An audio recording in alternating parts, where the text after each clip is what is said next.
But Sure. John, how did you come to be a CIA spy? When I was 9 years old, I told my parents that I wanted to be a spy when I grew up. It came time to apply for college, and I only applied at one university, George Washington University in Washington, because it was 2 blocks from the White House, and it was one of only 3 schools in America that offered a Middle Eastern Studies program. I was one of only 4 people in that brand new Middle Eastern Studies program. I stayed for a master's degree in legislative affairs with a focus on foreign policy analysis. I was taking a class in that program called The Psychology of Leadership.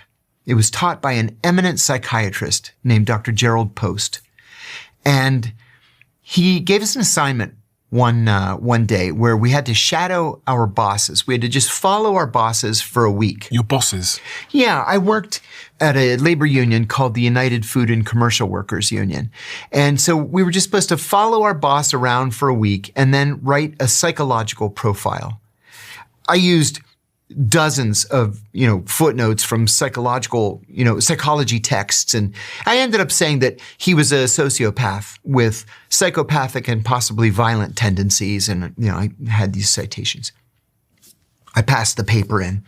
Dr. Post gives it back to me a week later, gave me an A, and then he wrote, "Please see me after class." So I went up to him after the class and I said, "Dr. Post, you wanted to see me?" He says, "Come to my office." So we went down there. He closed the door and he says, "Listen, I'm not really a professor here. I'm a CIA officer undercover as a professor here.